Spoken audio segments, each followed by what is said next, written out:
مشترکہ پارلیمانی کمیٹی کا اجلاس 27ویں ترمیم پر غور، مسلح افواج کے سربراہوں کی تقرری سے متعلق مجوزہ ترمیم کی منظوری، صدر کے تاحیات استثناء دینے پر اصولی اتفاق، کمیٹی نے آئینی عدالتوں کے قیام کی شق کی منظوری دے دی، زیر التوا مقدمات فیصلے کی مدت 6 ماہ سے بڑھا کر 1 سال کرنے کی ترمیم منظور، ANP نے خیبر پختونخوا کا نام تبدیل کرنے کی ترمیم کمیٹی میں پیش کر دی، خیبر پختونخوا کے نام سے خیبر ہٹا کر پختونخوا رکھنے کی تجویز، MQM کے بلدیاتی نمائندوں کو فنڈ سے متعلق ترمیم پر اتفاق، بلوچستان اسمبلی کی نشستیں بڑھانے پر مشاورت، اپوزیشن کی جانب سے آج بھی اجلاس کا بائیکاٹ کیا، فاروق ایچ نائک نے کہا ہر جماعت کو رائے دینے کا حق حاصل ہے، تمام فیصلوں کو ایوان میں پیش کیا جائے گا، وزیر قانون اعظم نذیر تارڑ بولے صدارت سے ہٹنے کے بعد تاحیات اعزازی عہدہ رہے گا، اگر وہ دوبارہ عہدہ نہیں لیتے، یہاں صدر مدت پوری کرتا ہے تو سمن شروع ہو جاتے ہیں۔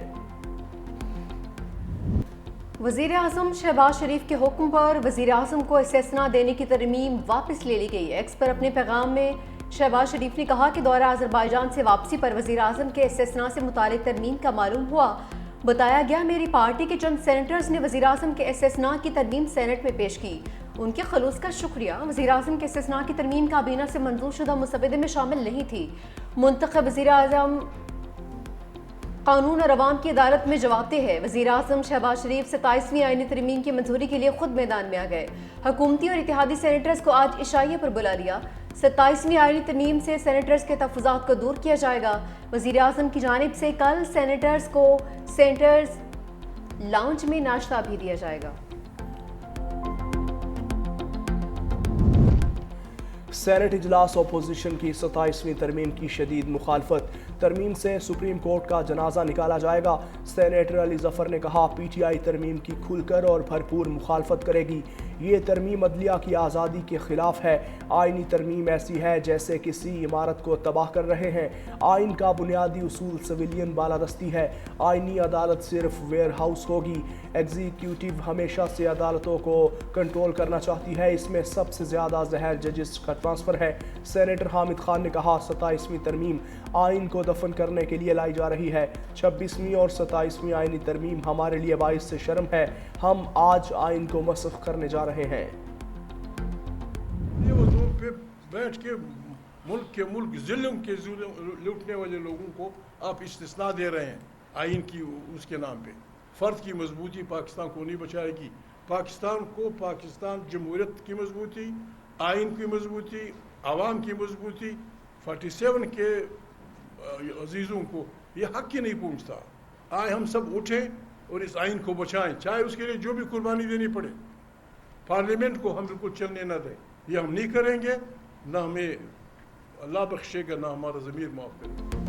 ایسے دستور کو ہم نہیں مانتے، تحریک تحفظ آئین کا تحریک چلانے کا اعلان، اپوزیشن نے 27ویں آئینی ترمیم کو پاکستان کی بنیادوں پر حملہ قرار دے دیا۔ اسلام آباد میں تحریک تحفظ آئین پاکستان کے رہنماؤں کی press conference, chairman Mahmood Khan Achakzai نے کہا کہ چھٹی کے دن آئین پر حملہ کیا گیا، یہ بھی 9/11 ہے، فرد کی مضبوطی پاکستان کو نہیں بچائے گی۔ علامہ راجہ ناصر عباس نے کہا کہ 27ویں ترمیم میں ساری پاور ایک بندے کو دی جا رہی ہے، ہمارا ملک فیشزم کی جانب جا رہا ہے، سب کی ذمہ داری ہے کہ آئین کو بچانے کے لیے اٹھ کھڑے ہوں، ترمیم کا راستہ روکنے کے لیے ہر حد تک جائیں گے۔ اسی ہفتے اسلام آباد میں قومی مشاورتی کانفرنس بھی بلائی جائے گی۔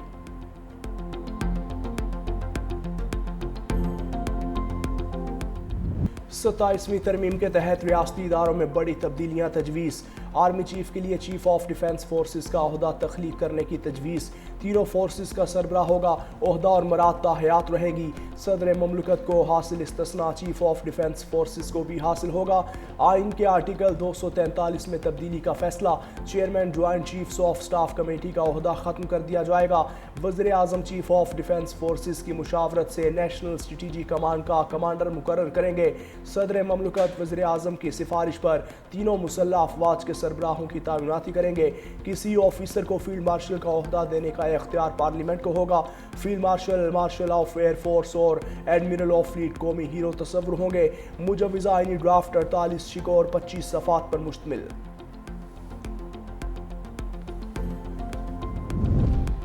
سپریم کورٹ کے آئینی بینچ کو ختم کر کے الگ سے آئینی عدالت کے قیام کی تجویز، وفاقی آئینی عدالت آئین کی تشریح اور آئینی تنازعات کے فیصلے کرے گی، مسودے کے مطابق آرٹیکل 63A کی کلاز 5 میں لفظ سپریم کو فیڈرل کانسٹیٹیوشنل میں تبدیل کر دیا جائے گا۔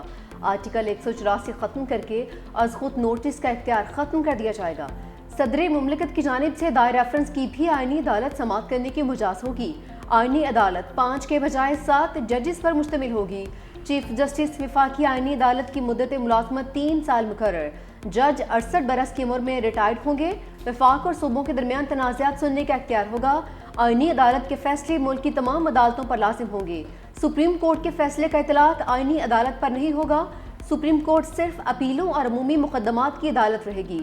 وفاقی آئینی عدالت اور سپریم کورٹ کے فیصلے ایک دوسرے پر لازم نہیں ہوں گے۔ پارلیمنٹ کو آئینی عدالت کے ججز کی تعداد طے کرنے کا اختیار ملے گا۔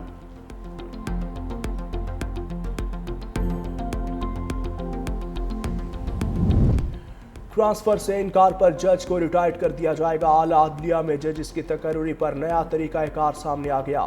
آرٹیکل 175 میں ججز تقرری کے لیے نیا طریقہ کار تجویز۔ وزیر اعظم کا ججز ٹرانسفر کے معاملے میں کردار ختم کر دیا گیا۔ تبادلوں کا معاملہ جوڈیشل کمیشن کے سپرد۔ ججز تبادلے کی صورت میں آنے والے جج کی سینیورٹی بطور جج پہلی تقرری سے شمار ہوگی۔ ٹرانسفر ہونے والا جج دوسری عدالت کے چیف جسٹس سے سینئر نہیں ہوگا۔ ریٹائرمنٹ کی صورت میں مقررہ مدت تک کی پینشن اور مراد دی جائیں گی۔ وفاقی آئینی عدالت کا جج بننے سے انکار پر سپریم کورٹ اور ہائی کورٹ کا متعلقہ جج ریٹائرڈ تصور ہوگا۔ اسپیکر ملک احمد خان نے 27ویں آئینی ترمیم کی مکمل حمایت کر دی۔ کہتے ہیں پاکستان کو آئینی ترمیم سمیت 243 میں ترمیم کی جتنی آج ضرورت ہے اتنی پہلے کبھی نہیں تھی۔ میرا سپہ سالار بھارت کو شکست دے رہا ہے، رافیل طیارے گرا رہا ہے۔ چاہتے ہیں ملک امن کا گہوارہ ہو اور ترقی کرے۔ ملک کو اس وقت سیکیورٹی اصلاحات کی ضرورت ہے۔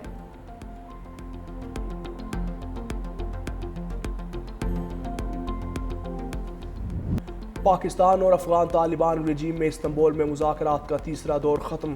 پاکستان خطے میں امن و استحکام کے لیے پرعزم ہے۔ استنبول مذاکرات پر وزارت خارجہ کا واضح اور دو ٹوک موقف۔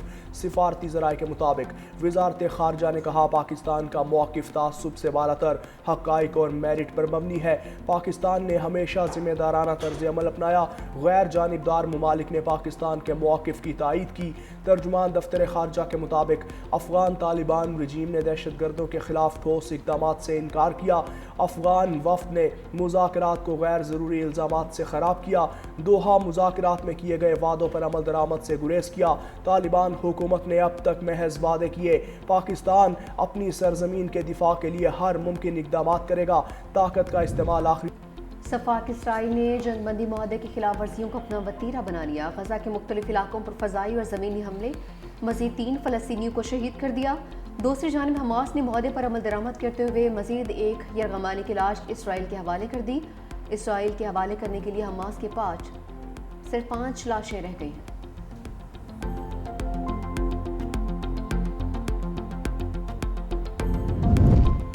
صدر ٹرمپ کا ایک بار پھر جنوبی افریقہ پر نسل کشی کا الزام۔ G20 اجلاس کا بائیکاٹ کرتے ہوئے نائب صدر جے ڈی وینس کو بھی واپس بلا لیا۔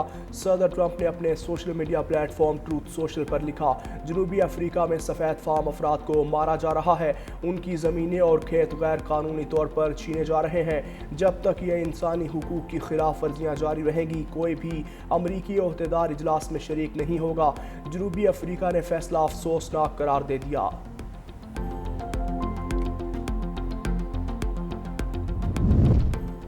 شامی صدر احمد الشرا سرکاری دورے پر امریکہ پہنچ گئے۔ کل وائٹ ہاؤس میں صدر ٹرمپ سے ملاقات کریں گے۔ امریکہ آمد پر شامی صدر نے سینٹ کام کے کمانڈر کے ساتھ باسکٹ بال بھی کھیلی۔ احمد الشرا امریکہ کا دورہ کرنے والے پہلے شامی صدر ہیں۔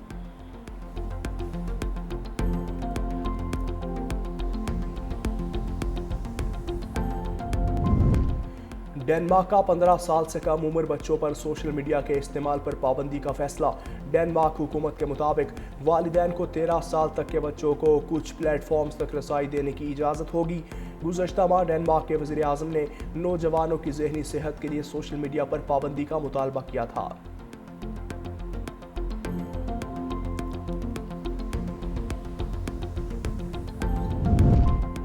بھارتی ریاست اتر پردیش کے ضلع مظفر نگر میں شہری کو بغیر ہیلمٹ موٹر سائیکل چلانے پر 22 لاکھ روپے سے زائد جرمانہ۔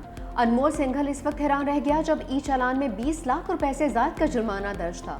موٹر سائیکل کی قیمت صرف 1 لاکھ روپے تھی۔ پولیس کے مطابق چالان میں رقم کا اندراج غلط ہوا، شہری کو صرف 4000 کا چالان دینا ہے۔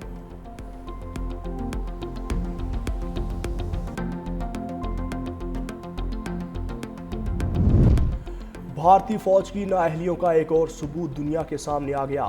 راجستھان کے ضلع جیسل میں بھارتی فوج کی مشق کے دوران میزائل اپنے ہدف کو چھوڑ کر قریبی گاؤں میں جا گرا۔ زوردار دھماکہ ہونے سے شہریوں میں خوف و ہراس پیدا، تاہم خوش قسمتی سے کوئی جانی نقصان نہیں ہوا۔ نااہلی پر مبنی واقعے کے بعد بھارتی فوج اور پولیس نے علاقے کو گھیرے میں لے لیا۔